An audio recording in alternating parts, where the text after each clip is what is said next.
me anyways. Now, that's not a great attitude to have, you see, because with that type of attitude, no one wants to stand responsibilities for his own wrongdoing. Here's what the Bible says in the book of James. James chapter 1, verses 13 to 15. It talk about the source of sin. My friend, you are responsible for your own doings, and this is something that we got to understand. If you do something wrong, you have to stand up and hold yourself accountable for what you've done. There is a door that's open there for forgiveness, but yes, you must hold yourself accountable. Listen to what James said. He says in verse 13, he says, "Let no man say when he is tempted, I'm tempted of God, for God cannot be tempted with evil, neither tempt he any man." So when you get tempted, God does not tempt. God will test you. God will test you. He will not tempt you. The devil will tempt you. Remember that. Verse 14 says, "But every man is tempted when he is drawn away of his own lust and enticed." You see, that spirit of lust, you see, that spirit will work in you and cause you to be drawn away. Then when lust had conceived, it bringeth forth sin, and sin, when it is finished, bringeth forth death. So you see how it progresses from one to the other. So you've got to get rid of this lust. You have to make an effort to do it. If your eyes cause you to lust, the Bible says, Jesus says, it's better for a man to pluck his eye out and go to heaven than to have both eyes and go into hellfire. If your hands cause you to lust, the Bible says, Jesus said, cut it off, throw it away, because it's better to enter into heaven with one hand short, one hand less. You see? So this is the idea. Lust, my friend, lust, especially the lust of the eye, is a dangerous situation. You see, you have an eye gate, you have an ear gate. You see, you have a mouth gate. You see, so these are the things that can cause this lust to get in through the eyes. You can hear things that can cause you to falter. You say things.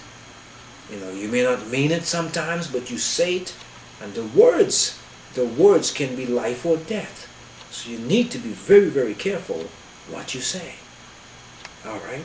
So now that we've got that carefully put down, we need to understand that the whole process about this washing of the feet is an act of humility to demonstrate the love of God, to demonstrate the love of Jesus towards his disciple. You do it, you will demonstrate the love that you have for the brethren. It also demonstrates and help you to get away from the idea of wanting to be superior over the brethren, to be honored and glorified, you see. So this act is an act that should be performed even today, and it will help. So let's get back to where we left off.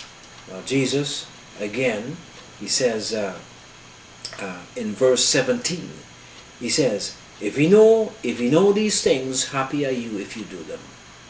If you know these things, what we've just talked about here, this washing, which is so very important, and it's leading up to something very special.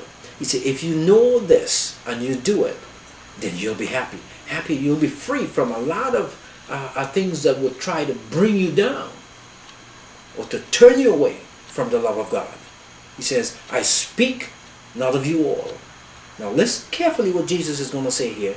He said, I speak not of you all. I know who I have chosen, but that the scriptures may be fulfilled. He that eateth bread with me hath lifted up his heel against me. You can remember, in the very beginning, in Genesis chapter 1, chapter 3, after Adam and Eve had committed that sin and subjected themselves to the temptation of the devil, and God came on the scene, and he imposed a judgment upon them, you know, and he was talking about the woman's seed is gonna smash the heel of the devil's seed, but the devil is gonna bruise the heel of that one to come. And this is sort of giving you an idea what's going to happen. See, the devil is going to bruise the heel of Jesus soon. He says, now I tell you before it come, that when it come to pass, ye may believe that I am he. Jesus did many things to let his disciples know and believe that he is a prophet, that he is the Messiah. He does things, he prophesies to them. He does miracles upon miracles. He says things, he uses his omniscience, he uses his omnipotence. You know, he does all of this because he wants them to understand they are his children, and he will not abandon them. And in spite of the fact that even up until now, halfway in Jesus' ministry, you know, he is with them and he is standing with them. He knows that they are weak. He knows that this whole Christian life is a process, and it's an ongoing process until we go to be with Jesus. And we will fall and we will get up again.